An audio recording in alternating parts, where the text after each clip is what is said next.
你好. 谢谢你.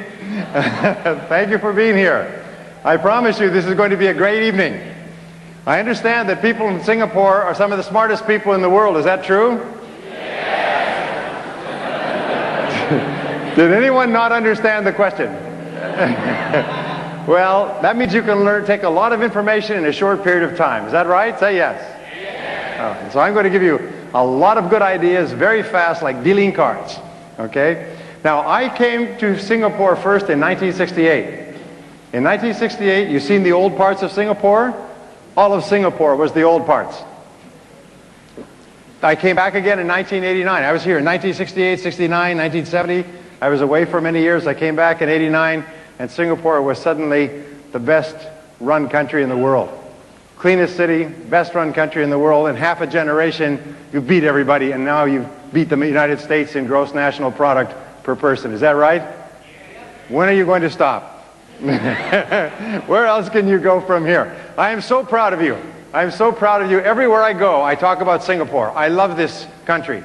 If I wasn't living in the United States, where the climate is nice, I would love to live in Singapore. This is a beautiful place. What you've created here is a triumph of the human mind, because Singapore has been built on mind power, not manpower.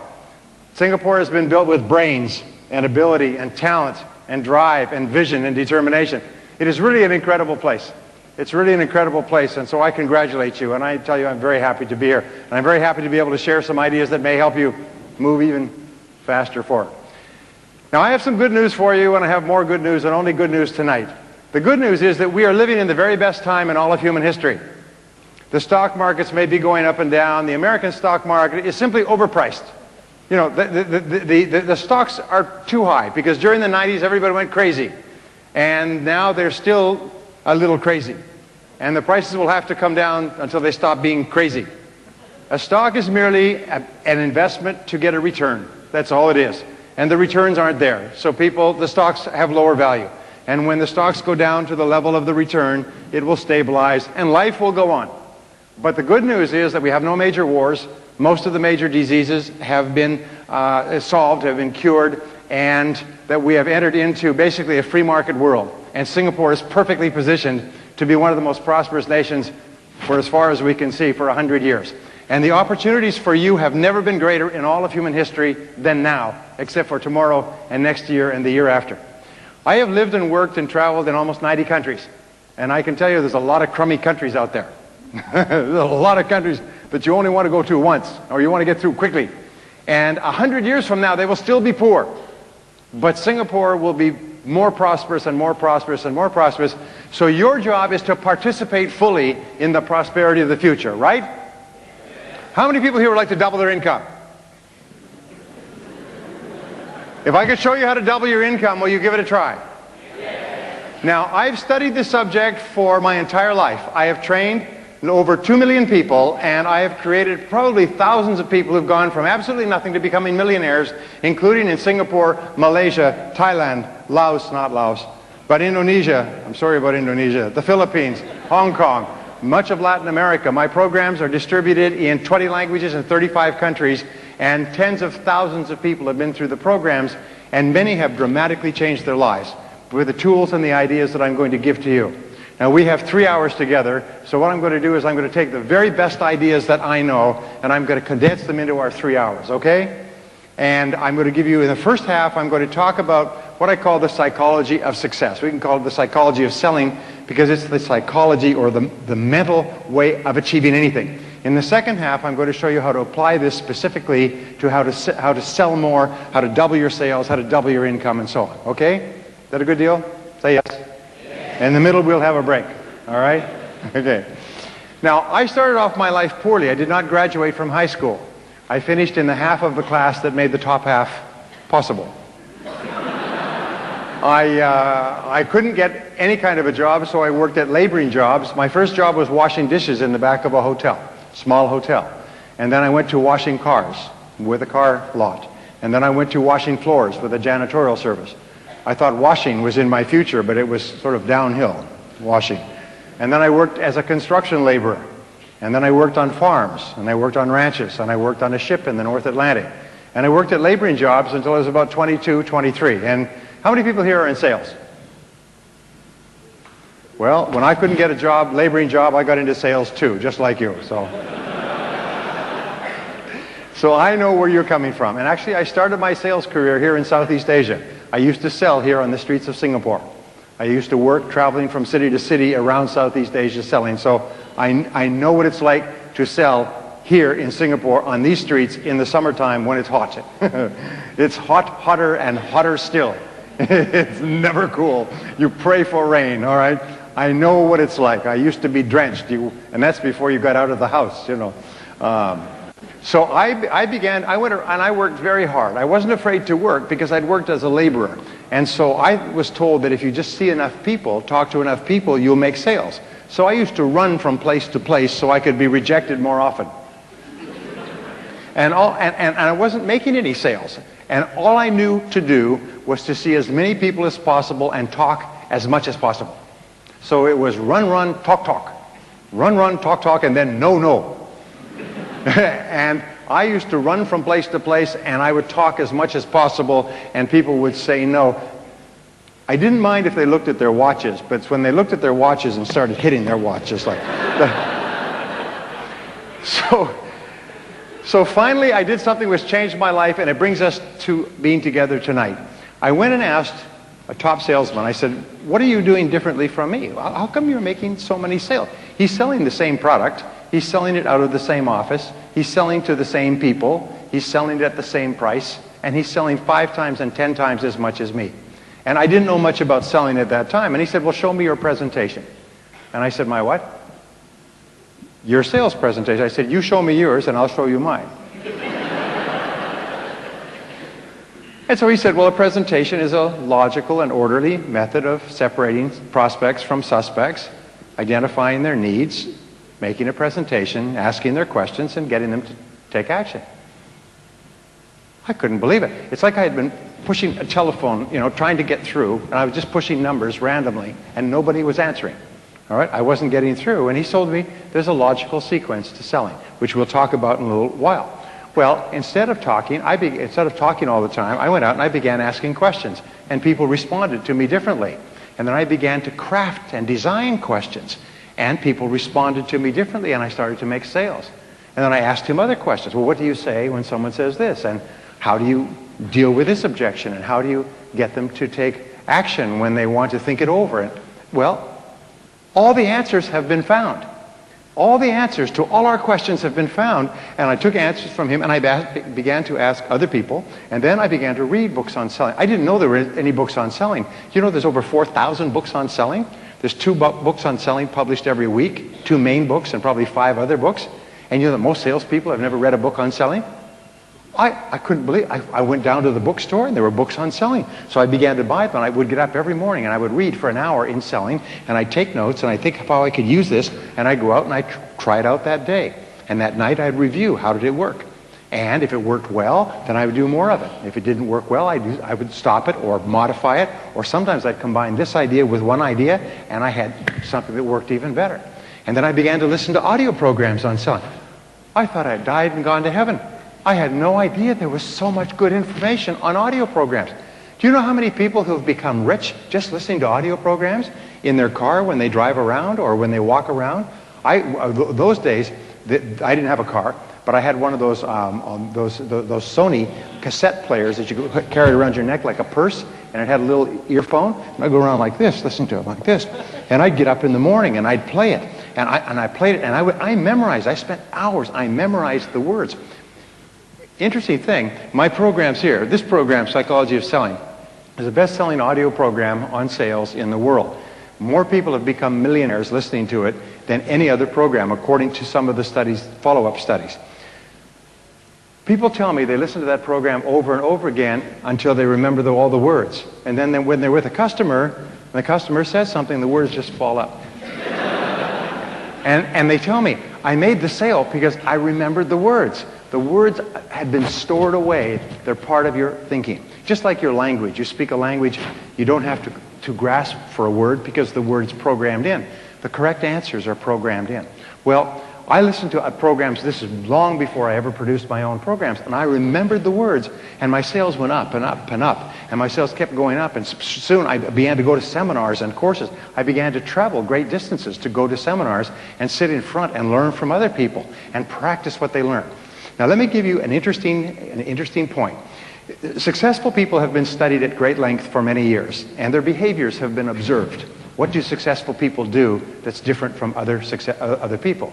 One of the things that we find is that successful people, all of them, are very action-oriented. In other words, if they get an idea, they move quickly on it. If they learn something new, they try it out. Now people say, well, what if it doesn't work? Well, if it doesn't work, find out quickly. There's a rule that says try quickly and fail fast.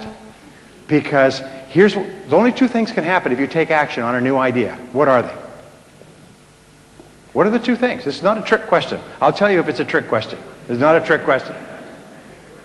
Well, it can work, and if it works, it tells you do more of that. Or if it doesn't work, it gives you feedback, and you either stop doing it or you modify it until it does work. But the wonderful thing is that you can't lose by trying something new.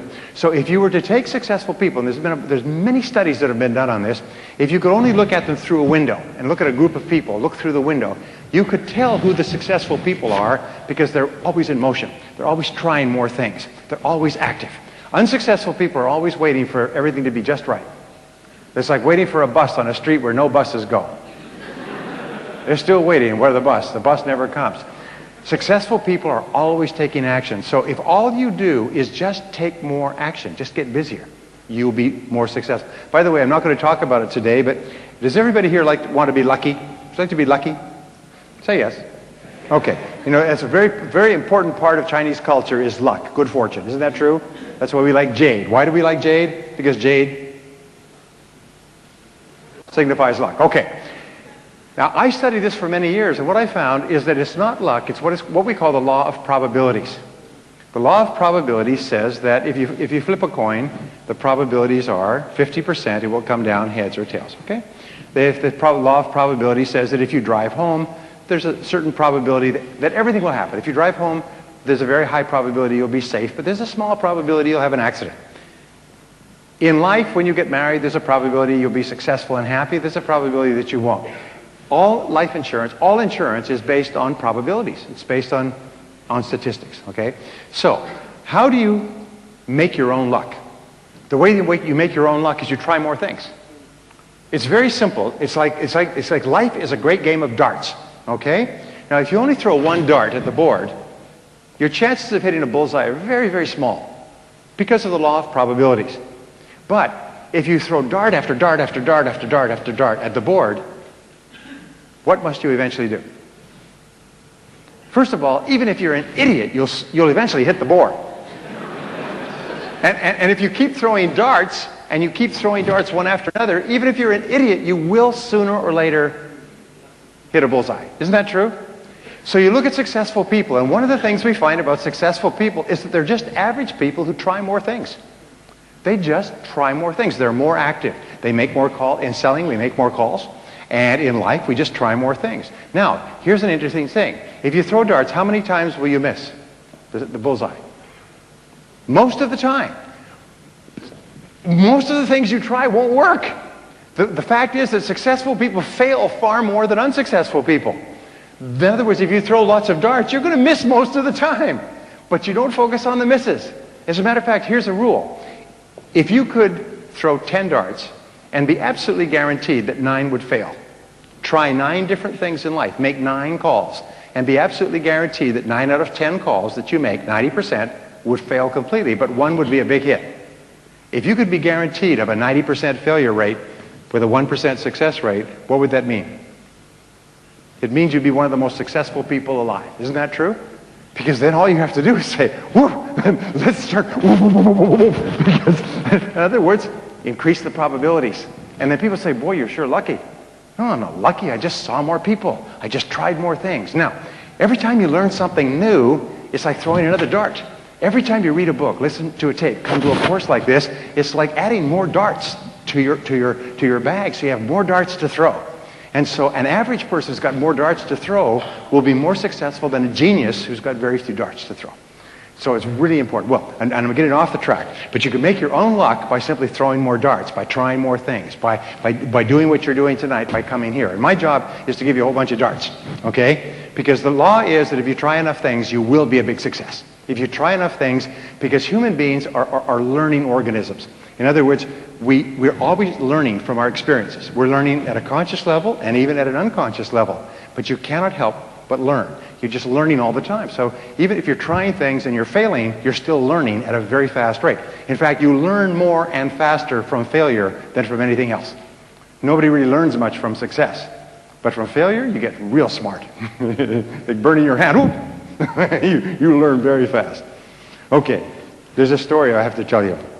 It's up in Montana, in California, in the United States. In Montana, they raise a lot of sheep in Montana.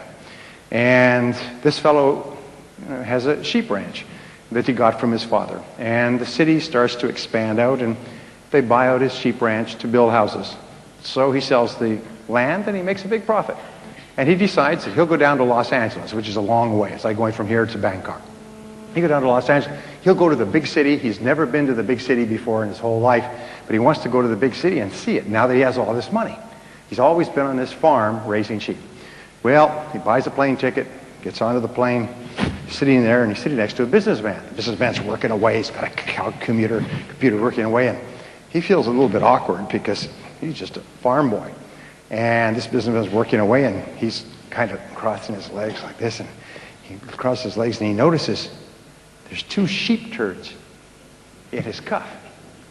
And he goes, and he reaches down, and he picks them up. He's got them in his hand like this, and he doesn't know what to do. He feels kind of embarrassed, and he's looking around, and the businessman says, "What do you got?" He says, "What?" He said, "What do you got in your hand?" He said, "Nothing." He said, "Come on, what do you got?" He said, "Well, they're pills." He said, "Well, what kind of pills are they?" He said, "Well, they're smarten up pills." He said, "Smarten up pills." He said, "Yes, I'm going to Los Angeles for a big business meeting, and I always take a couple of smarten up pills with me, so I'm really smart when I go to my meeting." The guy says, "Well, I'm going to a big meeting, and I need something like that too. Give me one of those pills." And he said, "Well, I don't think you'd like it." He said, No, come on, you got 2 of them. Give me one. I really need it. I've got a big meeting coming up." He said, "Well, all right." So he gives him one, about this big. Guy takes it, goes. He said, "That tastes like a sheep turd." He said, "See, you're getting smarter already."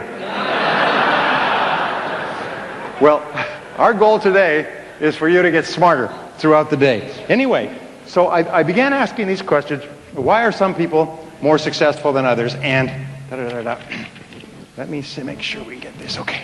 And what I learned was the law of cause and effect. Now, the law of cause and effect is the great law of life. It basically says that there's a reason for everything. Everything happens for a reason. That success is not an accident. Failure is not an accident. If you want to be successful, happy, financially independent, if you want to achieve all your goals, it's not luck. It's not an accident. What you do is you find someone else who at one time did not have the effect that you want. You decide what you want. You find someone else who didn't have it, and you find out what they did to get it, and you do it over and over again until you get the same result. And it's not an accident. Well, when I learned this, it changed my life. You mean if I do what other successful people do, I'll get the same results that other successful people get? Answer is yes. You mean if I find out what top salespeople do, and I do the same thing until I master it, I'll get the same results as top salespeople? I'll make the same money? I'll have the same cars? Yes. So I went out and I did it, and it worked. I couldn't believe it. And I'm not as good a salesperson as many people here. Many people here are better salespeople than me, but I learned the cause and effect relationships. I learned that selling is like cooking. There's recipes for selling. There's formulas. And if you follow them, and by the way, they've spent $20-30 million in the last few years videotaping 55,000 sales calls and watching the calls and reviewing the videotapes and having people sit in the back taking notes. And they interviewed the salespeople before the sales call and afterwards, and they interviewed the customers before the sales call and afterwards. And if the customer decided to buy, they asked them, and they played the video, at what point did you decide to buy? If the customer decided not to buy, they asked, why did you decide not to buy? And they did this with 55,000 calls, and they began to draw cross correlations, and they found that every sale follows an exact process, and it follows an exact process in the customer's mind. And that if you sell the way the customers buy, you'll sell 5 and 10 times as much as you sell today. The reason that we don't sell is because we sell differently from the way the customer buys. It's the same as if I was to speak to you in German or you were to speak to me in Chinese. I mean, it would be like using a different language that we don't understand.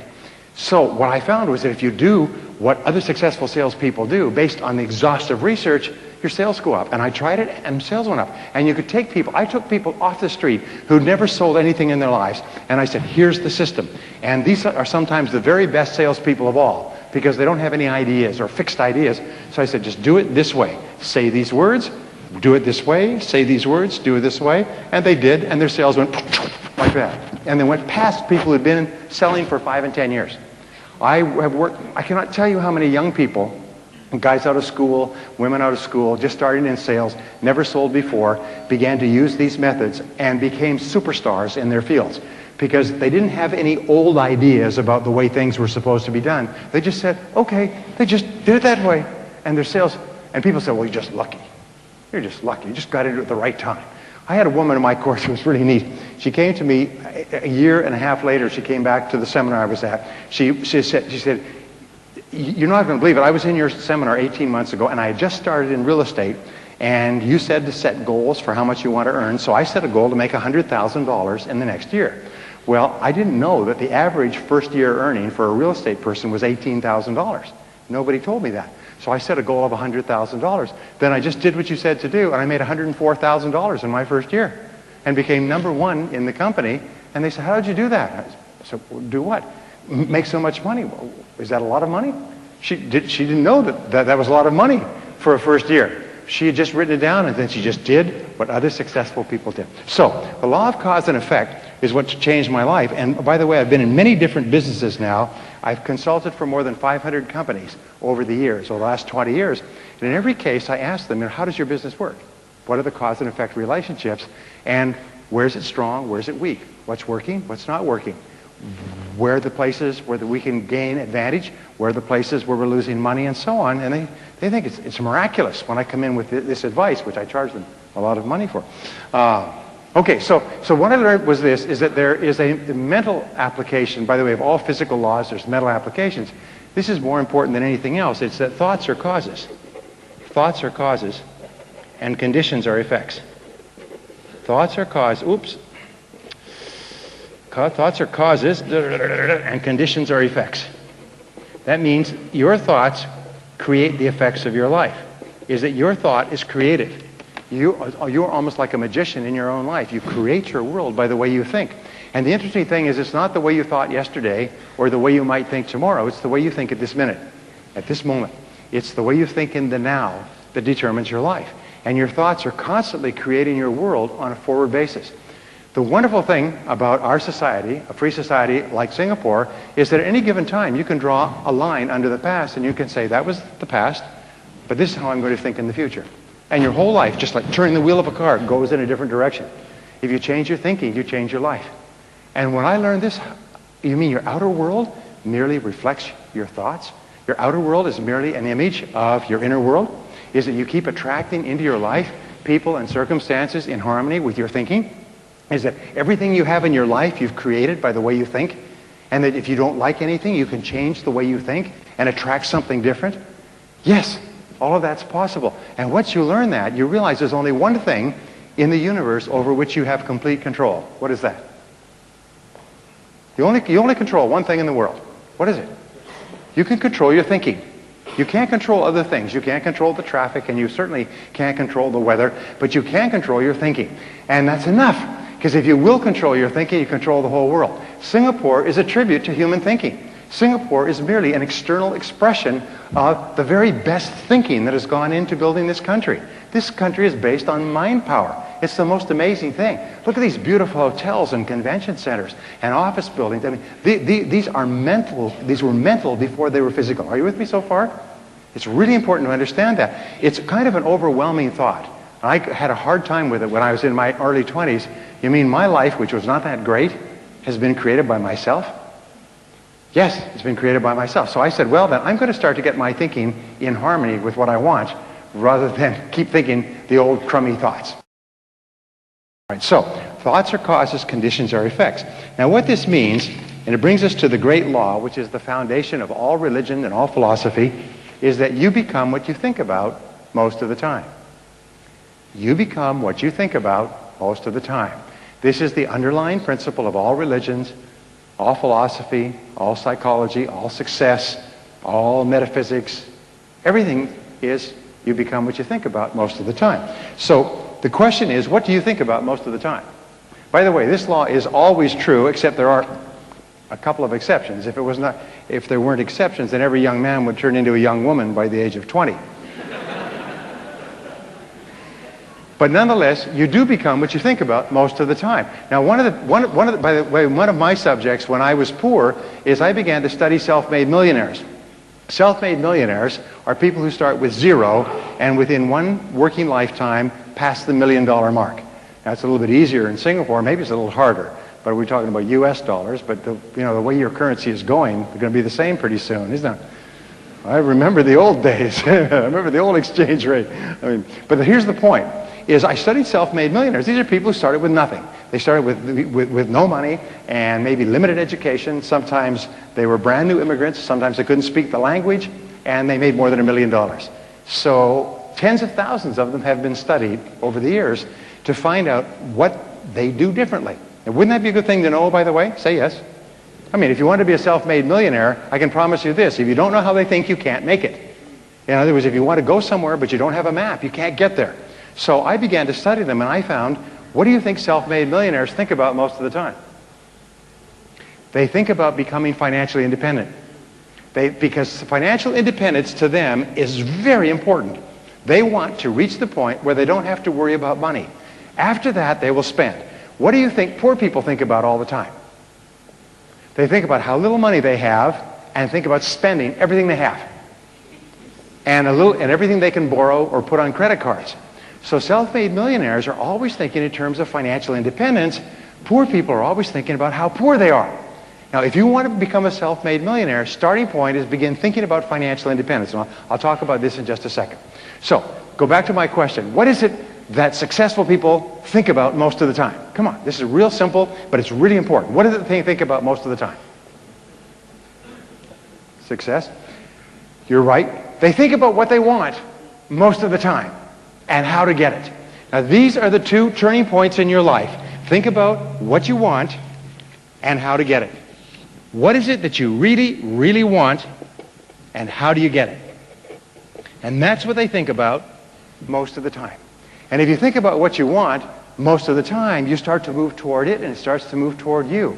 If you think about how you can get it and what you can do to move faster toward it, you begin to see all kinds of ideas. You all know these things about the brain, but the fact is, if you plant an idea in your brain, you suddenly start to see all kinds of possibilities to achieve the idea. Successful people are successful because they think and talk about what they want. Unsuccessful people are unhappy because they think and talk about what they don't want. They think and talk about the people they're mad at and their bad experiences and their bad luck and their bad job and just shut up. They whine and cry about their situation, but successful people are thinking about what they want and how to get it most of the time. Now, in a University of Pennsylvania study, they put together millions and millions of dollars, and over a 22-year period, they studied 350,000 salespeople all over the country. And they interviewed them to find out what they thought about most of the time and how they thought about things most of the time. Now, this is a very important point, by the way. It's what you think about, the thought itself, multiplied times the emotion, how you think about it, equals the result. Here's an important point. If you think about money, but you think that people who have money are no good, you'll always be poor. One of the things I tell people is never criticize successful people. When people have a lot of money, don't say, well, yeah, I'd rather be happy than rich. Well, I've got news for you. The rich are very happy. People don't realize it, it's a little thing. It's very common in society, in all societies, to criticize successful people, to try to pull them down. But I've got some news for you. It doesn't hurt them at all if you criticize them. But it ruins, it destroys all your hopes for success. When you criticize successful people, you drive success out of your life. You develop a negative force field of energy around yourself that repels success experiences. You actually shoot yourself in your own foot, bang, and go around telling everybody what a good shot you are. So don't ever criticize successful people. Admire successful people. Look up to successful people. Are successful people perfect? No. Are you perfect? No. So therefore, don't expect successful people to be perfect. Just look at what they've done to be successful, and if there's something you can learn, learn it. Read their books, listen to their tapes, go to their courses, but don't ever get into conversations criticizing people just because they're successful, because it hurts you. It doesn't hurt them at all, but it destroys your possibilities. And as you know, in society, it becomes very common that people who are successful are pulled down and attacked and so on. Stay away from that, because that's how losers think. And so the emotion is the critical thing. Well, they interviewed 350,000 salespeople, and they tracked them over a series of years. What is your name, sir? Walden? Okay. So they say, let's say, Walden, would you join this experiment with us? What we're going to do is we're going to phone you on an irregular basis. Every few days, somebody will phone you, and they'll just ask you, what are you thinking about right now? And whatever it is, just tell them what you're thinking about at that moment, okay? So they would do this experiment with all of us. They hire university students to do this. They give them free beer and pizza, for which university students will do anything, okay? And then what they would do is they would just phone Walden, and every so often, someone would say, Walden, that fellow's on the phone for you. Okay, tell him I'm thinking about this proposal for a customer, or I'm thinking about getting this sale closed by the end of the week, or I'm thinking about this course that I'm going to. So Walden would just tell what he's thinking about, and then they tracked that over a period of months and years, and then compared income. And they found an interesting thing. A pattern began to emerge. Is the highest paid salespeople had a particular thinking pattern that was different from the lowest paid salespeople. And they found that it was consistent. Now, they found there was one quality that top salespeople have more than any other single quality. It's the highest quality of all, and it was kind of predictive of success. It actually predicts success in life more than any other single thinking quality. Can you guess what it is? Go ahead. Can't be wrong. Don't worry. Don't be shy. Can you guess what's the most important quality to predict success and happiness in life? Belief is good. That's part of it. There's no wrong answers. I'll tell you what the answer is, okay? It's optimism. What they found was that successful people had really high levels of optimism. They were really optimistic. They were positive most of the time. Does that mean they didn't have problems? Oh, they had far more problems than the average person because they tried more things. They found that optimists had two great qualities that made them great in selling, which led to their success. Number one was they tried more things. They made more calls because they had an unrealistic expectation that they would be successful. They just kind of believed they would be successful. You said believe? Yeah, they believed if they just kept on, they would be successful. So they just tried more things. Now, the second quality they had is they persisted more because they have an unrealistic expectation that if they just persist more, they'll succeed. Do you know that the average sale today is closed after 6 visits with the customer? 5.8 to 6 visits. That's how long it takes to make a sale today. But once you've made the sale, sometimes you can keep that customer for years. And every subsequent sale takes you 1/10 of the time of the first sale. Is that all highly paid salespeople have persisted until they got the sale, and then they keep that customer year after year after year, and they make more and more sales, and they get referrals from that customer. Are you with me so far? So therefore, optimists try more things, they make more calls, and they persist longer, and gradually they begin to build up their sales, they begin to build up their customer base, and years go by, and they're 5 and 10 times as successful as people who make fewer calls and quit earlier. Are you with me so far? So this is pretty logical stuff. You think, well, obviously, if a person is positive and they make lots of calls and they call back, they're probably going to make more sales than a person who doesn't, right? In other words, they're creating their own luck. They're putting the law of probabilities on their side. So optimists make more calls and try more often, or call back more often. But we also find that optimists have a particular way of thinking in several different areas, and that's what I want to talk about between now and the break. I can spend a whole day on this, but I know that you guys are really smart, so you could take a lot of good ideas in a short period of time. Is that right? Say yes. Yes. Okay. So what optimists do... Oh, damn, I love this stuff. Okay. What optimists do... What time do we start? We start at 7, 8, 9, 10, 10. Okay. What optimists have is what I call orientations. Now, an orientation is a particular way of thinking about life and the world. And the first orientation that optimists have is future orientation. Now, future orientation is what made Singapore a great nation state. Future orientation means that optimists idealize. Optimists think about the future most of the time. They think about where they're going most of the time. They think about the possibilities of the future, and they idealize. They kind of imagine, what would my future look like if it was fantastic?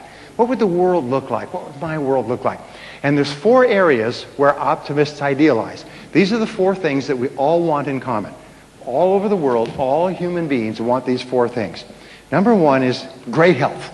We want to have great health. We want to feel good about ourselves. We want to have high levels of energy. We want to live forever, right?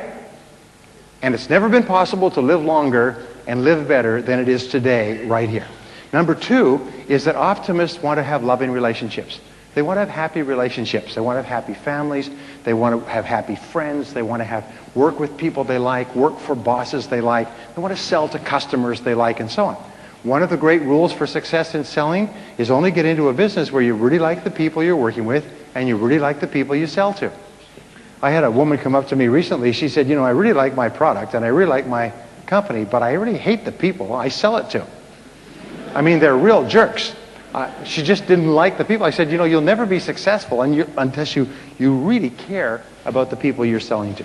Well, the third thing that we all want is we all want to do meaningful work, and we all want to do it well. It's so important for us to do our work well, because this is what we found, is how much you like yourself, your level of self-esteem, determines your level of optimism. If you really like yourself, if you really feel happy about yourself, you'll do your work better. But the flip side is also true. It's like a coin. If you do your work well, you like yourself more. And if you like yourself more, you do your work better. And each time you learn something new that enables you to do your work better, you like yourself more. And then when you do your work better, you get better rewards and better feedback, and you like yourself more. And the more you like yourself, the better you do. And the better you do, the more you like yourself. Say, I like myself. Now say it like you mean it. Say, I like myself. I like myself. Wonderful. Do you know, all top people can say that quite happily. They did a study of 1,500 men and women who were at the tops of every one of their fields. It was a 9-year study. And they asked them, what is the greatest of all benefits of success? And you know what they said? It was wonderful feelings of self-esteem. They liked themselves. They liked themselves. They genuinely liked themselves and felt that they had done something important with their lives. Felt they had done something worthwhile with their lives. So therefore, a high level of self-esteem leads to self-confidence. It leads to optimism. It leads to a positive mental attitude. And the more you like yourself, the more you like other people. And the more you like other people, the more they like you and they want to buy from you and recommend you to their friends. So everything you do to build yourself up psychologically improves every part of your life. The more you like yourself, the better a parent you are, the better a spouse you are, the better a friend you are, the better a boss you are. The more you like yourself, the better is every part of your life. The more you like yourself, the lower your stress levels. The more you like yourself, the stronger is your immune system. The more you like yourself, the healthier you are. People with high self-esteem are very seldom sick.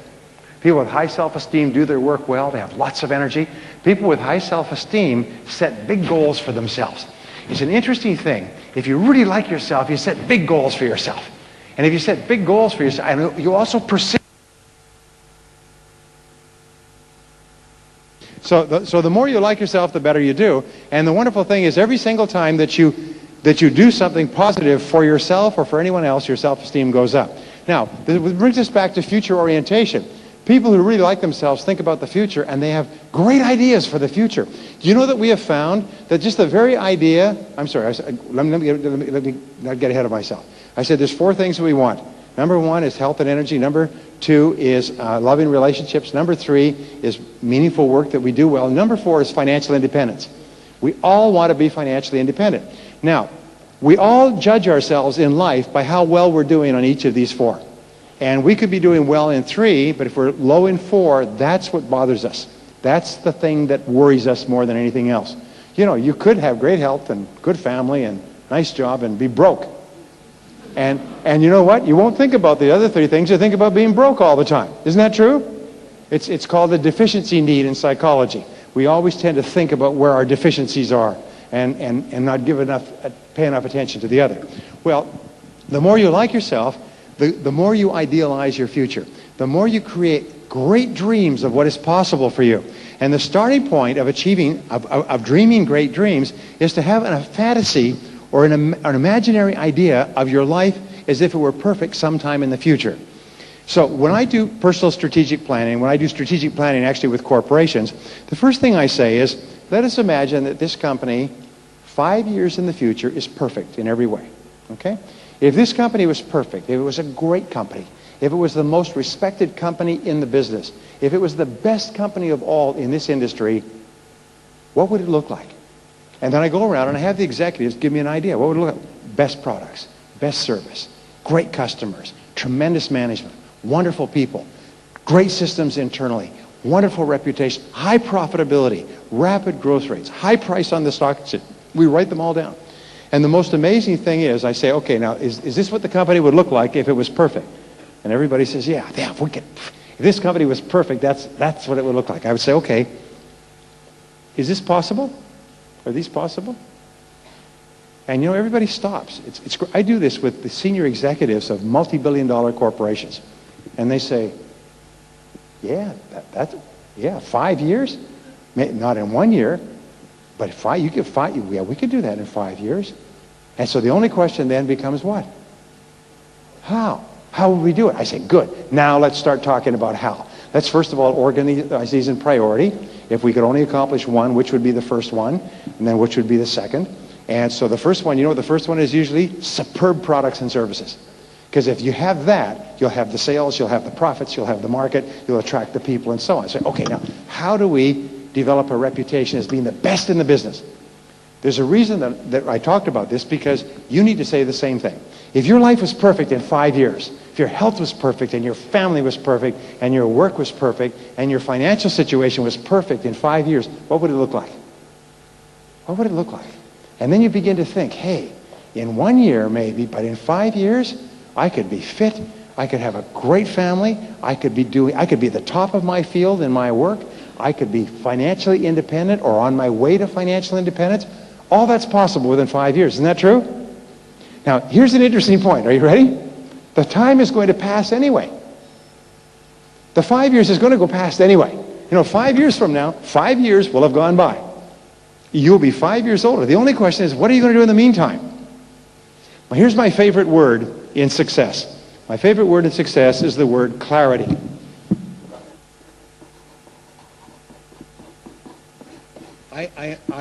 I am a fanatic on the word clarity. And basically, what I say is you can't hit a target that you can't see. So your job is to be absolutely clear if your life was perfect. If you're married, sit down with your spouse and create what is called a dream list. And just say, these are our dreams for the future. And just write down everything you'd like to have in your life if you had no limits. If you had the power to achieve anything. If you could wave a magic wand over your life and have 3 wishes, what 3 wishes would you want? Health, happiness, money, financial independence. Here's the point. If you can dream it, you can do it. If you can write it down, if you can imagine it and write it down, then the only question you ask is how? You say, how do we do it? And then what you do is you say, now who else has got what I want? And who else at one time didn't have it and now they have it? And what you do is you go and find out how they got there. You read their books, you ask them questions, you listen to their programs, and then you discipline yourself to do the same things they did until you get the same result. It's not a miracle. Success is not, there's just far too many successful people in Singapore who've started with nothing for it to be luck or an accident or a miracle. There's a system going on here. Like somebody's got the phone number and they're getting through on a regular basis. Your job is to find out the phone number. My daughter is going out with a young man, and his father is a lawyer. The lawyer is a corporate lawyer, and they set up they did all the papers for a restaurant. And the founder of this restaurant was very arrogant. He said, this is going to be the best restaurant in Los Angeles. This restaurant is going to be so good, we're not going to advertise this restaurant, and we're not even going to have the phone number in the book. In fact, this restaurant is going to be so good that people are going to keep the phone number. And the only way that you can get a reservation is if you know the phone number. And so you'll have to know somebody who knows the phone number. And you know something? Within 1 year, that restaurant was packed. And you could only get a reservation if you had the phone number. And so you'd be saying, do you know the phone number to that restaurant? Well, yes, I do. Could I have it? Well, I'm not sure. And so people who had the phone number were very jealous about this phone number, and they were very careful giving out the phone number, and they went there on a regular basis. I mean, he made it one of the most successful restaurants in Los Angeles. To this day, you can't get in unless you know the phone number. Now, when we talk about being financially successful, scoring a 10 in all 4 of those areas, you've got to figure out the phone number. You've got to get the phone number. Now, fortunately enough, the phone number is not a secret, as like this one was. The phone number is all around you. The phone number is here tonight, but the phone number is all around you. Your job is to get the phone number. So clarity is the critical thing. Decide what you want. Decide clearly what you want. Talk about it. Think about it. Imagine it. Play with it. Like a child at Christmas time. Fantasize about a beautiful home, a beautiful car, travel, health, so on.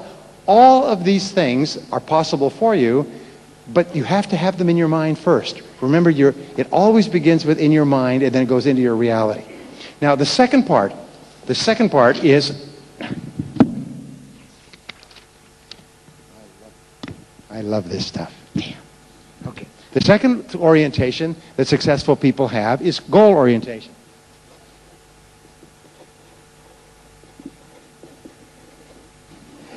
Now, goal orientation means that they have very clear written goals that they work on every single day.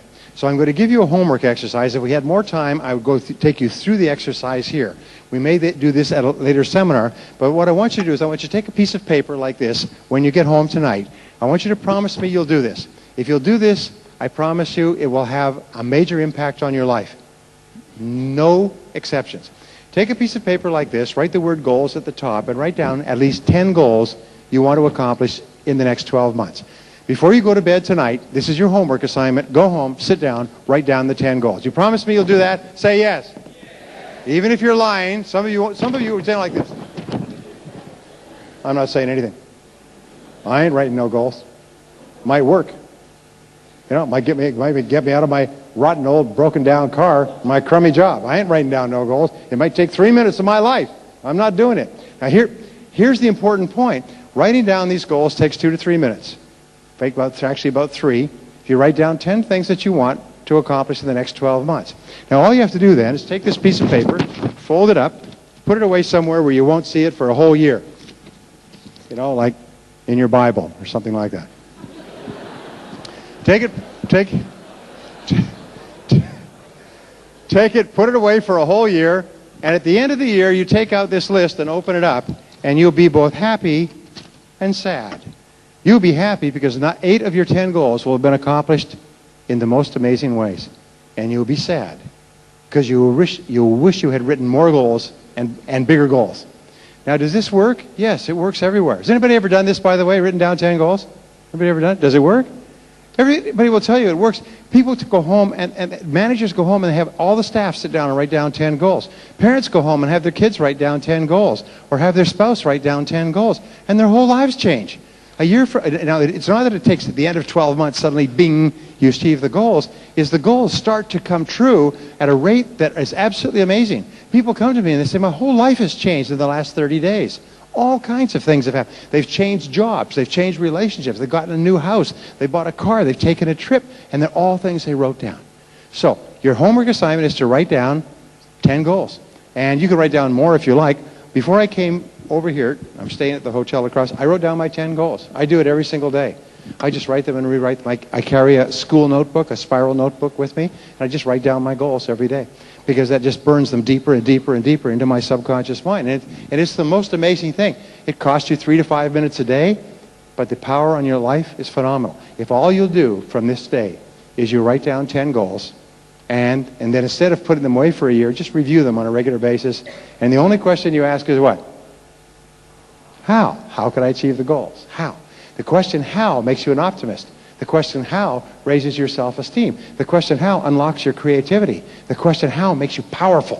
When you look at your goals and say, okay, I can have these. I can have more money, better health, greater travel. I can do all these things. Good. The only question is how. But here's the interesting thing, is that even if you didn't do these things, I had a man come up to me at a seminar recently, And he said, Brian, he said, I was at your seminar 6 months ago. He said, you gave that exercise about writing the 10 goals, and while you were talking, I was so excited, I wrote down 18 goals. And then I took the list home, I did what you told me, and I hit it. He said, I hit it so well, I couldn't find it again. Now, he said, the interesting thing was, I took the list from the seminar, I folded it up, took it home, and hid it. I didn't even look at it again. 2 weeks later, I moved to a new house. And when I was unpacking, I found the list. And I opened the list. And he said, I had to sit down to read it. He said, 11 of the 18 goals had been achieved in 5.5 months. One was to get a better job, which I had. One was to earn more money. I'm making more than I ever made. One was to get a new car. The new car came with the job. One was to get a new house. I just moved into the house because I could afford it. One was to lose weight. One was to take a trip. One was to learn a subject. One was to fix a relationship. But he said these were life goals, and I'd accomplished 11, and I'd almost accomplished 4 more. He said, in less than 6 months. And I lost the list. See, the interesting thing is when you write down the goals, writing a goal down actually programs it into your subconscious mind. So even if your conscious mind doesn't even remember the list, your subconscious mind's got it now, and it works 24 hours a day to bring it into your life.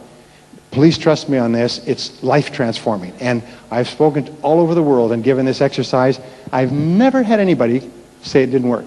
The only things they say are, it was incredible. The results on their lives were explosive. They could not believe it. So will you give it a try? Say yes. Yes. Okay, I'm trusting you. I'm coming over to your house tonight.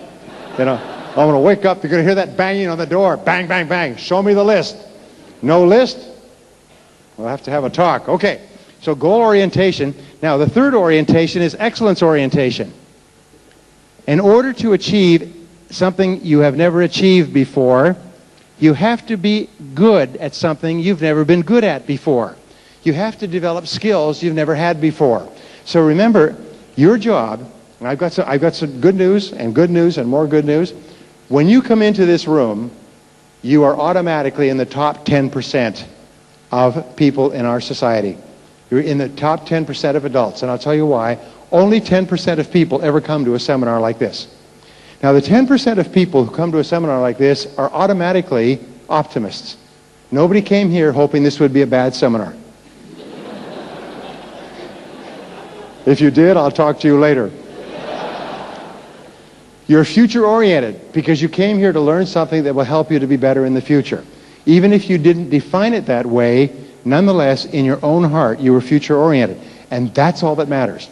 You're goal-oriented because you came here. You had to pay for this seminar. You had to turn off the television. You had to make your way down here, find a parking space, get in here. You're goal-oriented. You're aiming for a target, which means that you're already not in just the top 10%, probably in the top 3% of our population in terms of the future. Now remember, here's one of the great rules for success. It doesn't matter where you're coming from. All that really matters is where you're going. It doesn't matter where you're coming from. All that matters is where you're going. Now your job is, now that you're in the top 10% mentally, and you've got to get there mentally before you get there financially, once you're there mentally, your job is to stay there. Now, this idea of being in the top 10% is a major idea, and let me explain it. When I was growing up, I never thought I could be in the top 10% of anything. I failed in school. I did poorly in school. I got fired from jobs. Try getting fired. I used to pump gas in a gas station. I got fired from that because I wasn't good enough. I got fired from washing dishes. Try getting fired from washing dishes. It doesn't do your self-esteem very much good. I've gotten fired from more jobs than you've had. I mean, it never dawned on me that I could be good at anything. And then I learned something that changed my life. I learned that everybody in the top 10% started where? In the bottom 10%. Everybody who's at the top and doing well was once at the bottom and doing poorly. Everybody who's at the front of the buffet line of life was once at the back of the line. Everybody who's at the top of your field was once not in your field at all. And anything that anyone else has done, you can do as well. It's almost like walking. If I said to you, I will pay you $1,000,000 Singapore dollars if you will walk from here to KL. Physically walk. Now, it doesn't matter how long you take. You can run if you want. But if you will just walk, you cannot take a ride, you have to walk. Now, if I told you, and you believe me, and the $1 million was there, you double-checked, all right? And you get $1 million from walking from here to downtown KL. Is there anybody here who could not do that? Okay. Okay. So we could all do it. Is that correct? Now, is there anybody here who is a runner, a jogger, really fit? Okay? Nobody. Okay. Either that or your arm is too tired from jogging too much. All right. But the point is that some people who are really fit will get there quickly. They'll do 25, 35 miles a day. Okay? Some people who are not very fit will do 5 or 10 miles a day. Doesn't really matter. Everybody who keeps walking will get there. Are you with me so far? This is an important metaphor. Everybody who keeps walking toward the top 10% gets there. If you keep learning and practicing and trying and reading and listening to audio programs and get associated with other people, if you just keep putting one foot in front of the other, you will get to KL. You will achieve that level of financial income. There's nothing that can stop you except who? Only you can stop you by stopping. And so therefore you find that people who have no advantages at all, but have one, is they just don't stop. They can be a complete idiot. They can have every disadvantage. They can have limited education. They could come from a terrible country with no opportunities. They could have no family and be survivors of a terrible experience, but they just put one foot in front of the other. They get to the front of the line. They get to KL. They get to the top 10%. You can be in the top 10%. So this is what I learned, which changed my life when I was 24 years old and living and passing through Singapore, is that if you make a decision to get into the top 10% and you don't take it back, you will get there. If you'll just do what others have done, you will get there. And it may take a week, it may take a month. Do you know how long it takes to achieve mastery in any profession, including selling? It takes 7 years. Now, many people think, well, I'm going to start in selling, and if I'm not at the top of the field within a month, I'll quit. But it takes 7 years to reach the point where you're in the top 10%. Some people may do it faster, but very seldom. I used to think, hey, I'll do it faster. It took 7 years. It took year after year of working. Now, that doesn't mean that you're broke for 6 years and 11 months and suddenly you make a lot of money. It's a gradual uphill. But the fact is, to get to the point where you're making the kind of money that you're capable of, it will take 7 years. But the time is going to pass anyway. So you might as well be there at the end of the 7 years. Do you know how many people are still here at the end of 7 years? They haven't made any progress because they never put in the extra effort. They never made the decision. They never went for it. So to make a decision, I'm going to be in the top 10%. And I'm going to do whatever it takes to get there.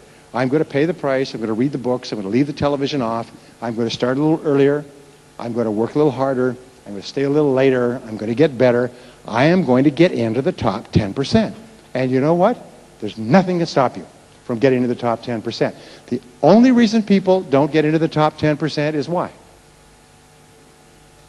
They don't decide to. And if they decide to, they don't get started. And if they get started, they quit. All right? So it's very important. But optimists say, hey, I can be in the top 10%. I can be. And they just never quit. They just keep on going. No matter how much criticism they get, no matter how many problems they have, get fired from their jobs, they have setbacks and difficulties. You just keep walking to KL. Just keep going. They just keep going. And they get there and people say, boy, you're sure lucky. No, you weren't. You make your own luck. You make your own luck by deciding where you're going and getting on the road. Now, I'm going to give you one of the key secrets to success for the rest of your life and share it with other people when they need it. It's one of the great secrets. In our world, in Singapore, we get paid for results. We get paid for getting the job done. Isn't that true? We don't get paid because we're handsome or pretty. Thank heavens. Thank heavens for all of us, right? We get paid because we get a result, because we perform, because we do the job. We do what is expected of us. We contribute value, okay? So, the only way we're going to get to the top 10% is by becoming very good at what we do. There's no shortcuts. We just have to get down and work at it. So, I'm going to ask you to do this. Ask yourself this question. What one skill in your field now, if you were excellent at it, would help you the most? You see, there's 5 to 7 core skills in every job. And it is our top skills that have got us to where we are, but it's our weakest skill that's holding us back. Your weakest skill sets the height of your income.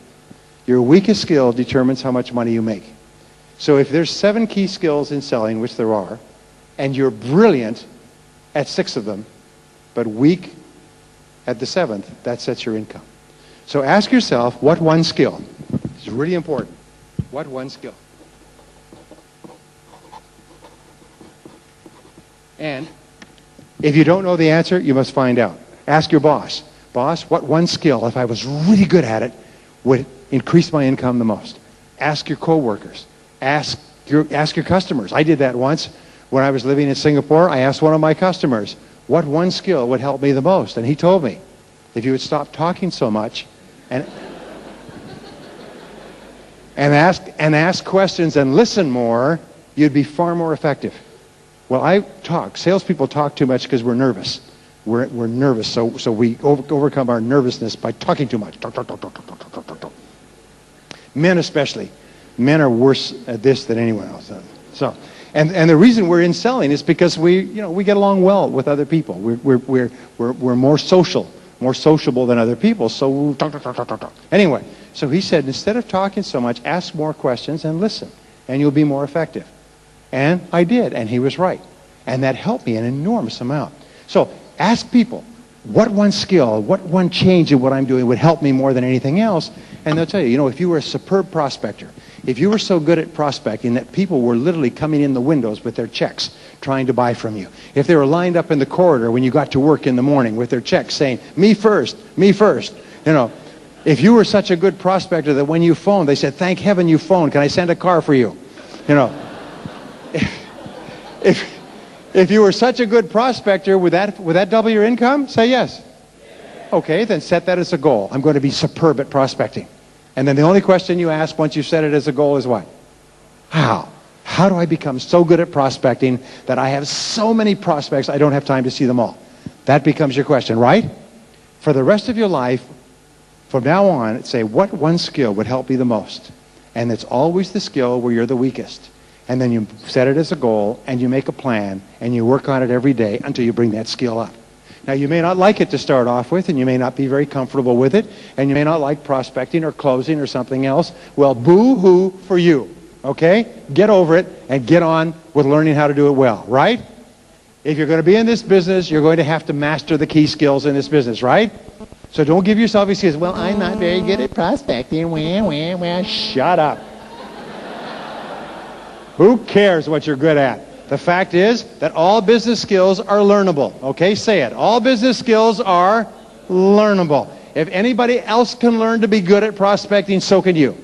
The fact that they're good at it is proof that you can be good at it as well. And if you double the number of good prospects you have, what will happen to your sales? They will double. And what will happen to your income? It will double. So let's figure out how to do it. All the optimist says is, how do I do it? What's the way? How do we do it? I know it's possible. Because they're an optimist. You have an unrealistic expectation of success. Sometimes people think that you're smoking something on the side, because you're so positive all the time. But the fact is, anything anyone else has done, you can do. Nobody's better than you. Nobody's smarter than you. Everybody's at the top of their field at once was an idiot. Sometimes those people were at the bottom and people made fun of them and they had no success and they had nothing. Now they're up there and everybody says, ooh, ooh, ooh. Oh. Believe me, anything that anyone else has done, you can do as well. Just make a decision what it is. Be absolutely clear. And then set your future, your ideal. Set the goal to achieve the ideal. Determine the skill that you'll need. Now here's the fourth orientation. And this is really important. It's called growth orientation.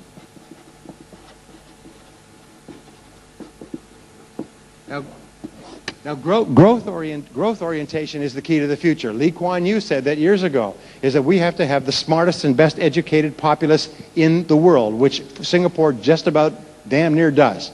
All right? Because this is a city-state built on brains. And our people have to be smart. We have to be connected to the internet. We have to be fluent in English. We have to be able to deal in the world market. This is brain power. So this whole country has been built on learning. And the key to your success is learning as well. Now, I was asked recently, what are the keys to continuous learning? What is the key to continuous growth? And I said that there's 3 things. Number 1 is read on a regular basis. Reading is to the mind as exercise is to the body. If you don't read, it's like if you don't exercise your muscles, what happens to them? What happens to your muscles if you don't use them? Yeah, they atrophy. They become weak. They become useless. But if you use them, then they're strong and they work for you. They're available to you at all times. It's the same as reading. When you read, it takes total concentration. It activates more brain cells. It works out that muscles. It even amazes your mother-in-law. But you can actually become smarter. Just like you can build muscles by working out, you can actually build brains by reading on a regular basis. So the rule is read 30 to 60 minutes in selling each day, 5 days a week. If you do that, you'll read about a book a week. That'll translate into about 50 books a year. 50 books a year will make you one of the smartest and highest paid people in sales in your field. You'll go past everybody else in the business. I have been giving this advice since I learned it myself, and I've had people come back to me and say that it just was transforming. It was like waving a magic wand. People who were going in circles and frustrated and broke and living on the floor of their friends' homes and had no money began to read an hour a day, and their sales just took off like a flower blooming in the summertime. So, or in any weather. So, read on a regular basis. Now, the second is to attend all the seminars that you can. Be hungry for seminars. Be hungry for learning experiences. Let me ask you, what is the most precious thing that you have in the whole world? Time. It's your time, because your time is your life. So therefore, when you learn something that can help you jump ahead, you save life. You achieve the same goal in a couple of years that somebody else may take 5 or 10 years to achieve. So always trade money for time or life. And if it costs you a little bit to go to a seminar, pay the money, because you'll get it back 10, 20, 50, 100 times in not only increased income, but also in the years that you'll save to get to the same point. I've never met anybody who's gotten ahead who has done it just by standing there and waiting for it to happen. They've become very aggressive about learning. All of the highest paid people in sales are very aggressive about continuing to learn, as you are. So therefore, attend every seminar you can. Keep an eye open. Listen for them. Watch for them. And go to them. Because the return on your investment is 10, 20, 30, 50 times whatever the cost of the seminar is. Now, by the way, my friends here at Success Resources bring in and do the best seminars in the world. This is not a paid advertisement, but they bring in the best speakers and they organize the best seminars in the business. And so, right? Okay. The third thing is to listen to audio programs as you move around. Listen to audio programs on a regular basis. I was here, and my friend may be here, but I was here speaking a few years ago, and a friend of mine came to this seminar. He's a friend now, and he was broke. He was at the bottom of his business. He had started in sales. He had made no sales. He had no money. He was living with his wife in a bedroom in his mother's apartment, and he was at the bottom. He came to this seminar, and I offered a package of audio programs, 6 audio programs. He had no money. But he went home at lunchtime, and he went to his mother-in-law, and he asked her if he could borrow the money. And his mother-in-law loaned him the money. And he came back to the seminar, and he got the audio programs before they sold out, which they always do. 1 year later, he was at the top of his field. 2 years later, he was at the top of his business. 3 years later, he was the youngest person in the world inducted into the $1 Million Roundtable, the top insurance salespeople in the world. He said it totally transformed his life, increased his income 25 times. He said because of audio listening. Now, I'm not trying to influence you in any way. But growth orientation is really critical. It's important. You see, if I were to say to you, here is some stock for a company, would you like to buy some of this stock? Okay? It's a good company. And you looked at it, and you looked at all the material, and you said, no, I don't want to buy any of that stock. What would you be telling me? Well, you'd be telling me that you didn't think that was a good investment, right? People who don't invest in themselves are saying a very, very bad thing. They're saying, I don't think that this is a good person to invest in. This company has no future. This person has no future. The interesting thing is that the more you invest in yourself, the more you believe in yourself, the more you like yourself, the more determined you become, the more confident you become, the better you get. The more you invest in yourself, the more it transforms you. People who don't invest in themselves, surprisingly enough, don't think that they're worth spending any money on. And you know what? Turns out to be true. Because your outer world is a reflection of your inner world. So remember, Time is your most precious resource, and your most valuable asset is your earning ability. Your ability to earn money is the most important single factor you have. Your ability to apply your mind to earning money. And the person who earns 100,000 Singaporean and a person who earns 200,000 Singaporean, there's no difference in intelligence, no difference in basic ability. It's just a difference in earning ability. One has upgraded their skills and knowledge so they earn at this level, the other has not. And if you have a choice of 100,000 or 200,000 or 50,000 and 100,000, which should you choose? Take the bigger one, okay? And you have the choice. You just say, okay, I'll take the 100. You take the 50, I'll take the 100. Take the 100, okay? Take the 200. And the key is future orientation, goal orientation, excellence orientation, and growth orientation, right?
Question.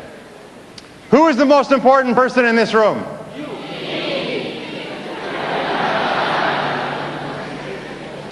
You're right. You are the most important person in this room. You are the most important person in your world. This entire universe of billions of planets revolves around you. Nothing else in the world has any meaning except for the meaning you give it. You are the most important person. And as we said before, how important you think you are determines everything that happens to you. If you consider yourself to be an important person, you set bigger goals. If you consider yourself to be a more important person, you persist longer. You set higher standards. You strive for excellence. If you think that you're an important person, you treat other people as though they're important as well. And they treat you as though you're important back. So how important you feel you are, as we said before, your level of self-esteem is the most important statement about you. And the wonderful thing is that the more you practice these principles, the more you think about what you want, the more you plan for it, the more you work toward it, the better you get at your work, the better you feel about yourself, and the more important you feel you are. So you actually build yourself up. Just like if you wanted to become physically fit, you do physical work, you work out with your body. If you want to become mentally fit, you do some of the things we're talking about today. Now, second question is this. What is the most important part of today, this seminar? What's the most important part of the seminar? Not a trick question. The answer is what you do afterwards. You see, it's the actions that you take that make the difference between success and failure. Successful people take action, unsuccessful people don't. Successful people hear something and they move on it. Unsuccessful people hear the same thing and they say, well, I'm going to do something about that someday. And they live in a vacation place called Someday Isle. And they sit there and they sit in the sun and they say, someday I'll read that book. Someday I'll go to that course. Someday I'll make a decision to be one of the best in my field and work at it every day. But they live on Someday Isle and they never do it. So it's really important, if you hear something good, you act on it.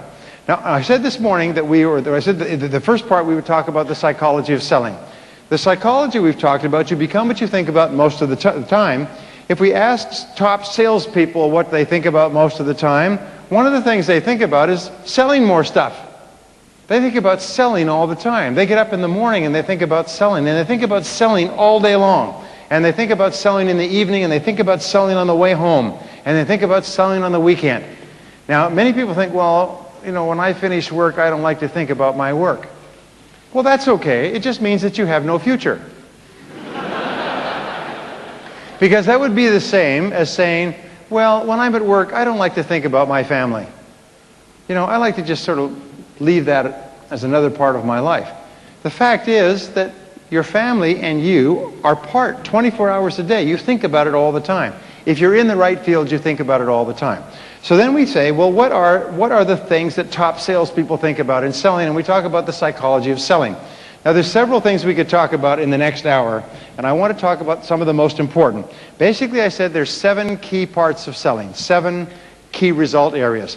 And the 7 key result areas determine your success or failure. Wherever you're strong, you'll be doing well. Wherever you're weak, it'll be holding you back. And your job is to identify where you're strong and do more of it, and identify where you're weak and bring it up. Okay, it's a real simple process, but it's all you have to do to move to the top of your field is keep working on the skills that are holding you back and keep maximizing the skills that are getting you there.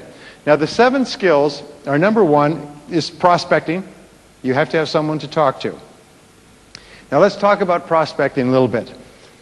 Prospecting, we say that the key to success in selling means spending more time with better prospects. Spend more time with better prospects. Spend more time with people who are more likely to buy. And there is a sales funnel that I want to show you, and the sales funnel is like this.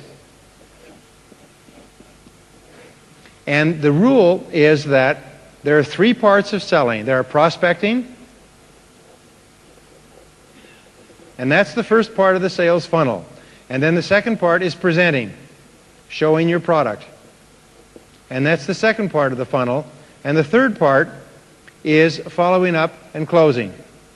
So I'll just say follow up and close. And this is phase 3. Now, your job is to keep this hopper full all the time. And the 80-20 rule applies. Spend 80% of your time prospecting and presenting, and only 20% of your time presenting and following up. Spend 80% of your time prospecting and presenting until your hopper is full. Now let us say that this is a ratio of 20 to 5. You have to call on 20 people to get 5 people that you can see personally. And let's say the ratio then, for every 5 people you talk to personally, we have 2 that you can follow up with, and of these 2, 1 turns into a sale. So what is your ratio of calls to sales? It's 20 to 1, okay? You have to see 20 people to make a sale. Now you have 2 jobs from now on. Number 1 is keep the hopper full. Keep the hopper full so that you always have lots of people to talk to. And number 2 is get better at your key skills. Get better at prospecting. Get better at presenting. Get better at following up and closing. A small improvement in your prospecting so that you spend more time with better prospects is going to increase the quality of the people you talk to. A small improvement in presenting is going to increase the number of people you follow up with, and a small improvement in closing will increase your sales, so you can actually go from 20 to 1, where you are today, to 10 to 1 very quickly. If you go from 20 to 1 to 10 to 1, what will happen? You'll double your income. So you must always be looking for ways to prospect better. And I want to tell you an interesting concept about prospecting, and it has to do with high probability prospect versus low probability prospects. I got a question here from Anthony, and Anthony says a very common objection here in Singapore is that the economy is bad. How do we solve this objection? Anybody heard that? The economy is bad? Say yes. Yes. Okay. It's a good reason for not buying, but are people buying food? Are people buying clothes? Are people buying homes? Are people buying cars? Are people buying... Remember, when there's 5% unemployment, there's 95% employment. And so the economy is down a little bit, but the main problem is dealing with poor prospects. So with prospects, you have 2 types. You have what we call high probability prospects and low probability prospects. Now, what is a high probability prospect? Well, it's one that's very close to buying when you meet them. If you sell hamburgers and you meet a person who's really hungry, that's a good prospect. If you sell cars and you meet a person who's looking for a car right now, that's a good prospect. If you're selling life insurance and you meet a person who just had a young child and wants to provide for their future, that's a good prospect. My throat just went dry. It's unbelievable. So the other end of the spectrum is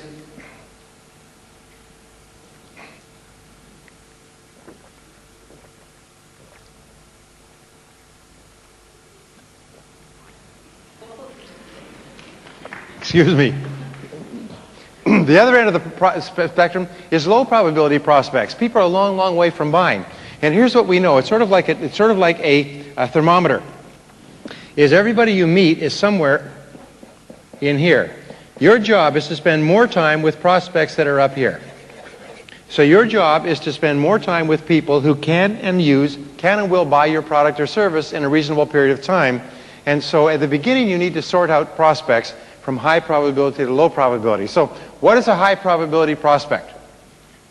Number 1, they have a need for what you're selling right now. Okay? If they say, I don't need it, I don't want it, I can't use it, I can't afford it, business is bad, I'm broke, and I have no future, this is not a good prospect. So people say, well, how can I sell to these people? You can't! It's like selling hamburgers to a person who just ate. They're not hungry. So the first thing you need to do is you need to say, who are the people in my market who most need my product? One of the changes that have taken place in the last few years is about 2 or 3 years ago, when business was booming, everybody was buying. Is that there were more buyers than there were sellers. An idiot could be successful in selling. I work for a company that has 4,000 salespeople. It does $3 billion a year, one of the top companies in the world. The beginning of last year, not this year, but last year, they invited me to Las Vegas to speak to their top 20% of salespeople, 800. They brought them to Las Vegas, and they had them in one of these great casinos that cost $1 billion. I mean, has anybody ever been to Las Vegas? It's a most amazing, don't go. It's a most amazing place. They had this great celebration because in the year 2000, these people had had a fabulous year, all right? And they brought the top 20%, set them up in the hotel, 3 days, dinners, ta-da, okay? 3 months later, this is in April of 2001, the vice president of marketing called me and said, we have a real problem. These people can't sell. I said, what do you mean you can't sell? They sold $3 billion worth last year. He said, we found that when the market turned down and people weren't simply calling up and buying, these people didn't even know how to make an appointment. They didn't know how to sell. They didn't know how to make presentations. They didn't know how to sell against higher or lower priced competition. They don't know how to sell. We have a real disaster on our hands. And he literally said, is there any way you can do, anything you can do to help us? And he went out and he was literally on the road for the next year, just traveling around, bandaging up wounded sales forces. Because he said, these people who we thought were our superstars can't sell anything. So your job is to realize that the market has changed. It used to be that there were more customers than there were salespeople. Now there's more salespeople than there are customers. It used to be you could machine gun the market, and now you have to rifle the market. You have to pick your shots very carefully. You have to be more focused. You have to do more preparation when you're dealing with dealing with customers. You have to give more thought to who it is who can use your product or service. And you have to work harder to get appointments with key people. You can't just rush out at the market like a dog chasing a rabbit across a field. You have to be very, very focused. That's one of the things that I have learned in the last couple of years. It requires a complete mind shift. So you have to ask yourself, who is a high probability prospect? Number one is they need your product or service. Number two, they can afford it. They have the money. You don't call on bankrupt .com businesses and try to make sales, because they're thinking of killing themselves. You know, they're not thinking of buying what you have to offer, and even if they do buy it, they can't pay for it. So you also want a company, you want people who like and respect your industry and your business, and best of all, people who like and respect you. You want to deal with people who are decisive and who can make a decision. I have a friend who went through my program a couple of years ago and went straight to the top of his business in the next year. And it was with one idea. I said to him that you need to make sure that the person you're talking to can and will buy from you within a reasonable period of time. Don't keep calling back on people who won't buy or who can't buy. So he started doing this. He wrote me a letter. He said 1 year later he had tripled his income from 30,000 US to 90,000 US, and he had become the #1 person in his industry. Whenever he met with a prospect, he would say, oh, by the way, if I show you something that you really like, or if you really like what I'm showing you, what sort of time frame would you be thinking about for making a decision? Pretty honest question. And people will tell you. They'll say, well, within a few weeks or a couple of months or by the end of the summer. Or, well, we're kind of looking right now, we're gathering information. He found that every customer he'd had in the last 3 or 4 years had bought within 90 days. Almost everyone had bought within 90 days of the first meeting. So that was his outside line. If a person says that they're thinking of making a decision within 2 or 3 months, good. He would work on them and spend time with them. If they said they were thinking of making a decision next year, they were just gathering information, remember, what companies will do is they'll have somebody who's not busy. And they'll say, well, why don't you call around and get some information on this product or service. See if it's available, how much people are asking for it, and so on. So they call you up and they say, I'm calling from big company, and I want to know how much what are your products or services? And you say, oh, well, could you come and give me a presentation? Oh, yes, yeah. And you get there and there's 3 or 4 of your competitors sitting in the waiting room. These people are just gathering information. And so therefore he would always ask, what sort of, good, even on the phone, by the way, what sort of time frame are you looking at for making a decision? If it was within 2 or 3 months, he would go to work on them. If it was beyond 2 or 3 months, he'd say, well, let me introduce you to one of the people in my office who has no future. And you can spend time with him. Now, I don't know how it works in Singapore, but let me tell you something that changed my life when I was working here in Southeast Asia. I used to finish a sales presentation, and the person would say, well, let me think it over. And I would say, okay, I'll call back. Or he would say, let me think it over, and you get back to me later. And I used to accept, okay, I'll get back to you later, you think it over. I want to think it over, by the way, are the words for goodbye forever. When a person says, I want to think it over, they don't think it over, they say goodbye forever. So I finally, one day, I got so tired of this, I said, I'm sorry, I don't make callbacks. What? I don't call back. Because I've told you everything that I can possibly tell you already. So now at this moment, you know everything you need to know to make a decision. There is no more information. So either it's a good idea for you or it's not a good idea, but there's no point in thinking it over because you know everything there is already. So why don't you just take it? And the person said, well, all right. And I went to the next office and I said the same thing. Well, let me think it over. I don't make callbacks. Well, then I'll take it. I went to the third office. I made 3 sales in 25 minutes. I was making 1 or 2 sales a week. I made 3 sales in 25 minutes. I almost died. I had to run and go to the bathroom. I was so excited. And then I realized it was me that was causing the problem. As soon as the person says, well, let me think it over, I say, okay, you think it over. Yay, think it over, think it over. Then I spent half my life going back. And as soon as I walked out the door, they went into a 3-year meeting. You know what a 3-year... Yes, right, you've been calling them for 3 years. They're still in a meeting, right? I'm sorry, he's still in a meeting. You know.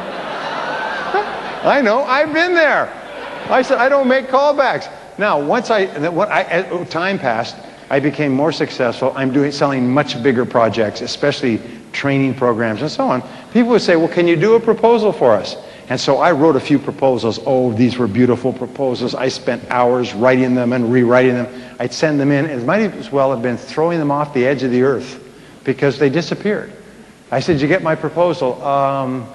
Well, it's here somewhere. We didn't have a chance to read it. How about a month later? Well, we lost it. Could you send it again? By Federal Express.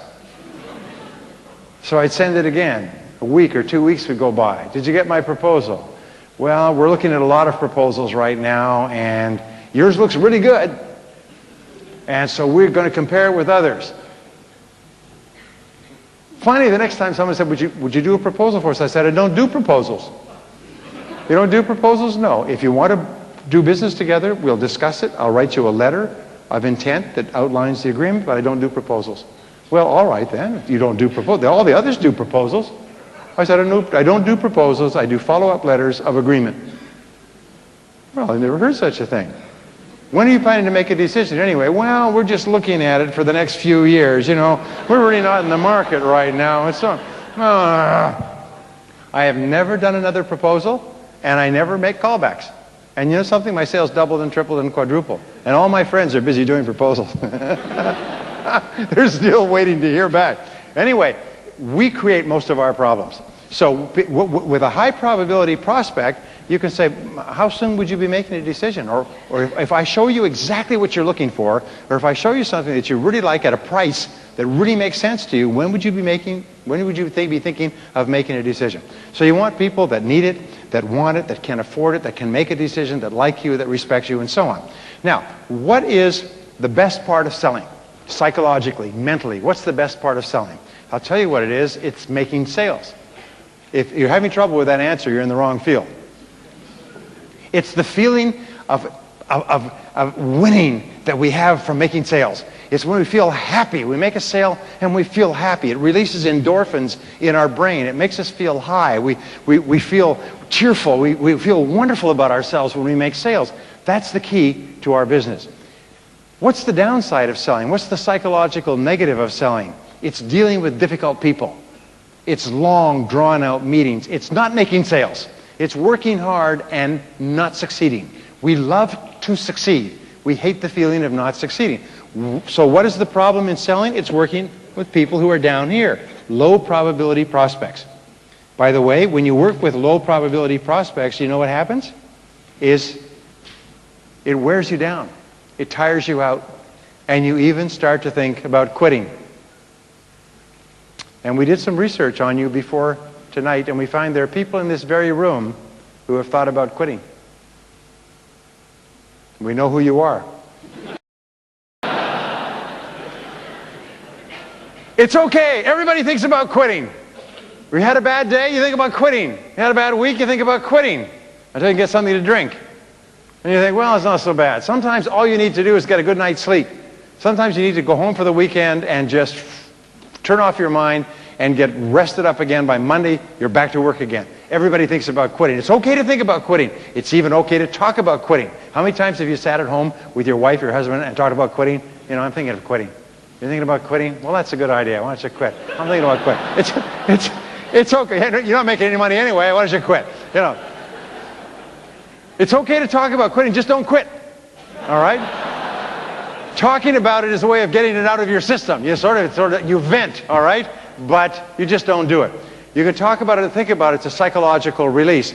But what causes us to think about quitting is dealing with difficult people, low probability prospects. Now, who is a low probability prospect? A low probability prospect is a difficult person who doesn't really see any need for your product or service. They probably don't have any money anyway, and they probably don't have the authority to buy. Not only that, they criticize you, and they complain about your product, and they compare you unfavorably to your competitors. Well, your competitor's cheaper than you. Your competitor's better than you. Your competitor's nicer than you. We've been dealing with your competitors. We're very happy working with your competitors, and we've heard terrible things about you anyway. In other words, they're negative towards you. They're not in a position to make a decision. Has anybody dealt with these kind of people, by the way?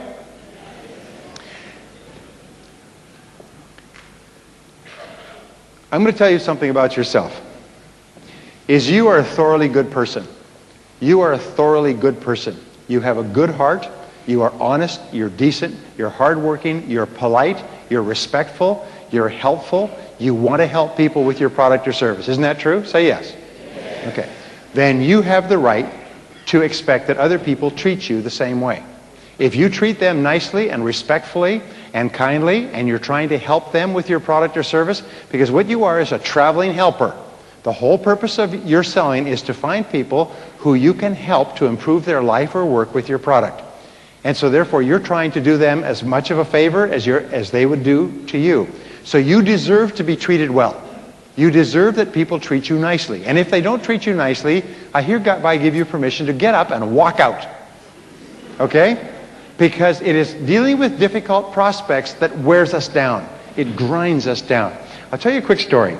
General George Patton was in charge of the Third Army in World War II. Now, you may be familiar with military history, but he was the most effective tank commander, combat general that the Americans had. He was very, very formidable, very good, very fast, very clever, and was able to capture something like 350,000 German troops in a series of brilliant maneuvers that have never been matched before. And in World War II in Europe, the soldiers were being fed in like meat into a grinder and were all being killed. As a matter of fact, most of them didn't think that they would live. However, after the D-Day invasion, soldier after soldier was applying to transfer into Patton's army. They were applying for transfers to get into Patton's army. Now, why is that? Well, the answer was that Patton had a philosophy, and that is, don't waste your men. Is take care of the men as much as possible. So when he started an attack, he would have orders in advance that if the attack had not been successful in 2 hours, to stop the attack. Because what he found was this, that after 2 hours, the casualty rates would start to go up at a rapid rate. That was his break point. So the attack would start at the end of 2 hours. If it wasn't successful, they cut it off. And what happened, because men would get tired, they'd make mistakes, start to shoot each other, it happens because it's hard work, I can tell you. Anyway, it meant that the casualty rates in Patton's Third Army were lower than any other army on the Western Front. If you got into Patton's army, your chance of living through the war was far greater. Now here's the metaphor or the analogy that I'm drawing. In selling, if you are dealing with difficult people and you cut it off quickly, you keep yourself up. But if you spend time dealing with difficult people, they wear you down. They tire you out. They depress you and they make you angry. You go home and your self-esteem is down. You feel like a loser. You feel like you're not very good at selling. So from now on, if you find that you're dealing with a difficult person, break it off quickly. Say, this is probably not the right product for you, but thank you very much for your time, and you have a wonderful life. Okay? Okay? And if you do that, what's going to happen naturally? If you stop spending time with difficult prospects, what will you end up spending more? Who will you end up spending more time with? Good prospects. And you know, have you noticed, if you talk to a prospect, what is your name? Henry? Okay. I'm talking to Henry, and Henry's interested, and he's asking questions. We're going back and forth. And Henry can't buy today for some reason, so a sale doesn't take place. But you still feel happy afterwards because you had a good conversation with a nice person. Isn't that true? So you feel good, and you're out, you're ready to go to the next call, even though you didn't make it, wasn't successful, it wasn't the right thing for Henry. That's not the problem. The problem is dealing with difficult people. People who don't appreciate you and people who are not nice to you. So from now on, for the rest of your career, don't deal with difficult people. Because there's several reasons. Number one, they're not going to buy anyway. So you're wasting your time. Number two, if they do buy, they won't pay. Number three, if they do buy and they do pay, they complain all the time. They're always complaining, always calling you up and having you come over so they can complain to you. You know, they're what are called customers from hell. And you all know what I'm talking about. And there are many companies today that have done this analysis that we're talking about, and they've decided to fire their customers. They've decided that there are some customers that are not worth it, and they call them up and they say, you know, we would not like to have your business anymore. We would like you to go and buy from our competitor and ruin their life.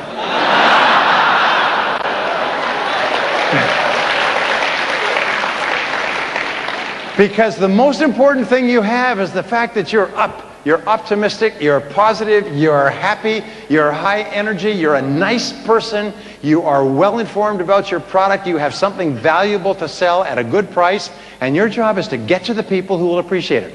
Now, in a good market, everybody's buying. In a bad market, not so many people are buying, so you're going to have to call on more people in order to make the same number of sales. So you don't weep and cry, you say, well, this is just the way it is. If it's hot outside, you don't say, wah, it's so hot. Wah, wah. It's like weather. The economy is like the weather. You can't do anything about it. You just adjust to it, right?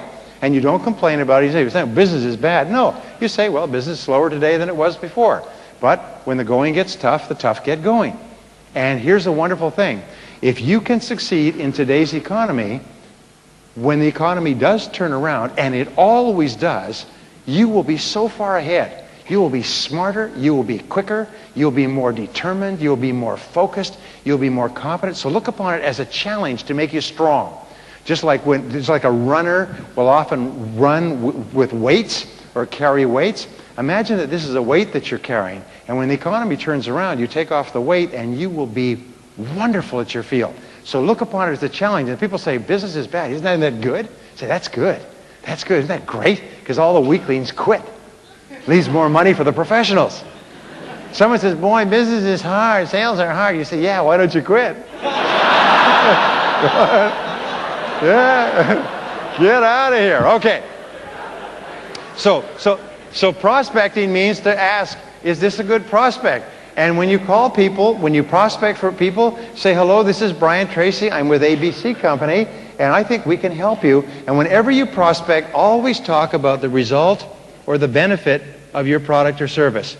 You see, a good prospect is interested in the result or benefit of what you sell. A poor prospect always says, how much is it? How much is it? How much is it? Well, you don't even know what it is yet, but how much is it? Well, that's too much. Well, it's too much for what? Well, whatever it is, it's too much. You know what I'm talking about, Henry? Drives you crazy. You say, come here a little bit closer. Whack. Ow, ow, ow, ow. You know, you want to hit. But a good prospect, when you say, I think we can save you a good deal of money in your word processing costs, or I think that we can really speed up your time of delivery, or we can really improve what you're doing and give you better service at the same price. A good prospect wants to know how. Well, how does it work, or what is it? A poor prospect says, how much is it? I can't afford it. Cost too much. Business is bad. Life's a bitch, and then you die. You know. So it's really important. So prospecting is important. Now, I want to show you what I call the golden triangle of selling. Now, the golden triangle of selling is my own invention. And it's, I think, basically the key to modern selling.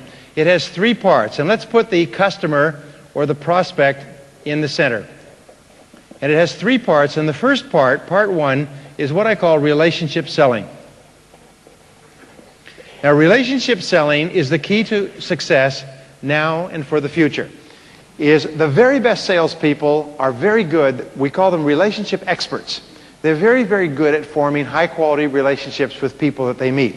We say that there's two parts. This first part of selling is prospecting. The second part is developing rapport or establishing a friendly relationship with the customer. People don't care how much you know until they know how much you care. My friend Lou Holtz says whenever you meet a new person in business or even personally, they only want to know the answer to one question: do you care about me? Do you care about me? They don't care about your product. Forget your product. Do you care about me? How can you show a person that you care about them? How can you show a person that you care about them more than just wanting to make a sale? Right from the time you meet them. Well, okay, I'll give you several ideas. Obviously my coming here was an emergency. So they flew me in on a jet. When you meet a person for the first time, recognize that everybody's busy. So what I always do is I say, thank you very much for your time. I know how busy you are. As soon as you do that, you immediately separate yourself from the average person who just starts talking. I thank you very much for your time. I know how busy you are. People immediately stop because people don't recognize how busy they are. Nobody appreciates anybody else's time. Now, whenever you phone a person and you get through to the person, the very first thing you say is, hello, this is Brian Tracy, or this is Henry. Is this a good time to talk? I need about 2 minutes of your time to ask you a couple of quick questions. Is this a good time for you? As soon as you say that, the person stops because it's obvious you're a professional. You must be in the top 10% or moving there very quickly, because this is how the top 10% talk. This is based on thousands of studies. The top 10% are very respectful of people's time. They don't say, hi, this is Brian Tracy, I want to call. No. What they do is say, hi, this is Brian Tracy, is this a good time for you? Now, I do this with my best friends. When I call them and I get through to them in business, they take the call because it's me, and I say, hi, Mike, is this a good time for you? I need about 2 minutes.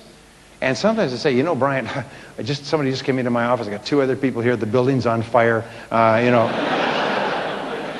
Most cases, something's going on. Remember, every single call that you make on a customer is an interruption. Every single call you make is an interruption. You are interrupting them from something that at that moment is more important than you are. So what you do is just slow down a bit and you say, is this a good time? And if you meet them face to face, you say, thank you very much for your time. I know how busy you are. They'll immediately relax and realize you're a professional. And they'll treat you very differently because you're treating them very differently. What you're saying is, I care about you. I care about you as a person, and I know how busy you are. So relationship selling is based on establishing a high-quality relationship. And I'll give you the other 2 parts of the triangle, and I want to come back to relationship selling because it really is the key to your future. The second part of the triangle, set number 2, is what we call consultative selling. And consultative selling is where you position yourself as a problem solver. You position yourself as a consultant. I'll explain this in a second. And the third part of selling is what we call educational selling, where you don't sell as much as you educate or teach. You teach the person, you learn the person's situation with questions, and then you teach them how your product or service can help them in a cost-effective way. You see, teaching is really the key to the future of selling. You're not trying to sell. You're not trying to talk people out of money. You're trying to teach them how they can improve their life or their work with what you do.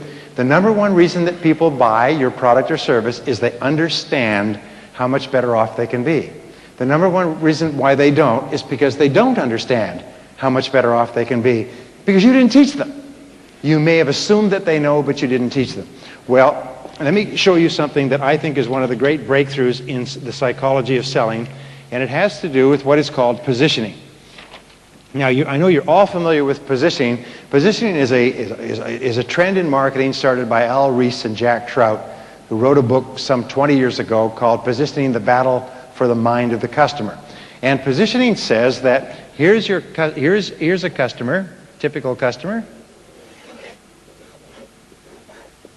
Okay? And in the back of the customer's mind, there's a series of file boxes, very much like the boxes behind the check-in desk of one of the old hotels, okay, for mail, messages, and keys. Now, when the customer sees you, okay, here's you, or hears you, or thinks about you, the customer then opens a box for you. This is your box in the customer's mind. And by the way, you're exactly the same. The first impression is the most lasting impression. That's why we say you never get a second chance to make a good first impression. But whatever is in that customer's box determines how the customer reacts to you, thinks about you, feels about you, responds to you, takes your calls, buys from you, doesn't buy from you, and so on. So, in this box is you. The question is, what's in the customer's box with regard to you? Now, in positioning, what we do is we say that your job is to shape this positioning. We say that perceptions, the customer's perception of you, equals the customer's reality of you. I'll give you an example. I was in Shanghai earlier this week, and this fellow, nice guy, not very well dressed, square head, looked like his head had been put inside a box and then it grew. Square head, nice guy, not particularly handsome, not very well dressed, average guy. And he came in, and Richard and Patrick said, "You've got to meet this guy." And I said, "Great, I mean, wonderful." They said, "This guy was just written up in Forbes as one of the richest men in China. He developed a software program that had been bought by a major company, and they paid him $46 million cash. He's one of the richest young entrepreneurs in China, and he's come to this seminar." And they brought him in, and I said, "Wow, how are you? Would you like a business card? Would you like 2 business cards? Would you like, would you like several for your friends?" My perception of him, although he is very ordinary looking, my perception of him is, woo, because he's so successful in such a difficult market and written up in Forbes magazine, highly respected, probably richer than almost the whole rest of the audience put together. Can you see what I mean? My perception of him. Now, what if somebody said, "Just joking, he's the taxi driver"? Because he looked like it. I mean, he could have been a taxi driver. But because they had created a positioning of him in my mind, my picture in my mind of this guy, when they said, you're going to meet this guy when he comes in, he's one of the richest men in China, I'm thinking, wow. And he's very ordinary looking, but his perception was, wow. Anything he said, I was going to listen to. The point is this, is it doesn't matter the truth of the perception. A person's perception is reality. What is your name, sir? Pardon? Daniel. Daniel. Okay. Daniel, say, "I fly jet planes." Just say, "I fly jets. I fly jets. And I run marathons." And I run marathons. Okay. So now, if Daniel said to me, "I fly jets and I run marathons," I'd say, okay.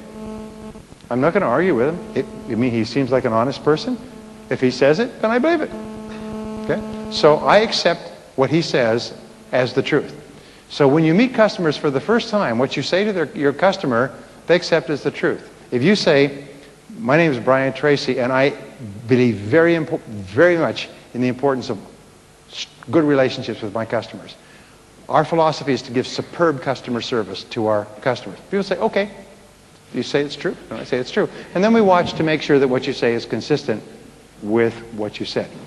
So in interviewing tens of thousands of customers, we have asked them, how do you think and talk about the top salespeople? Now, we know who the top salespeople are when we ask them. And we know who the medium salespeople are, and so on. We find that salespeople have 3 positioning statements, or customers have 3 positioning statements about top salespeople. Number 1 is they see them as friends. They like them. They feel they're good people. They say, "This person cares about me more than they care about making a sale." Number 2, they say, "I view this person as a consultant more than as a salesperson. I see him or her more as an advisor, a counselor, a guide, and so on." And number 3, they see this person more as a teacher or a helper, a person who shows them how they can be better off. So your job is to create these 3 perceptions. The perception of being a high-quality relationship, an advisor and helper, a consultant, a problem solver, and a person who teaches rather than sells. If a customer sees you like that, they will buy from you. They will buy from you more readily. They will buy from you more regularly, and they will recommend you to their friends because they want their friends to buy from you as well. So your job is to influence this perception. And everything that you say counts. Here's the rule. Everything counts. Everything counts. Everything that you say counts. Everything that you do counts. Every interaction counts. We say that when you're talking to customers, you're talking about their money. And money is a very emotional issue. So they are hypersensitive to everything you say or do. If you say you'll be there at 10 o'clock and you come at 10 minutes after 10, they remember that. Is not on time for appointments, therefore can't be trusted. Is not dependable, therefore product is no good, therefore company is no good. Therefore prices are too high, therefore too dangerous to buy from this person. You say, well, how will you just come in late? I mean, how? Because you said you'd be there at 10. And you didn't come at 10, so you didn't do what you said you would do. And if a person has half a brain and they're nervous, then what they do is they say that you probably won't deliver the product on time, and you probably won't service it if you say you will, and nothing else you say is true either. People say, well, what does it matter? Customers, you were talking about money. Money is very emotional. As they say, money's not the most important thing in life, but it's way up there with oxygen. You know.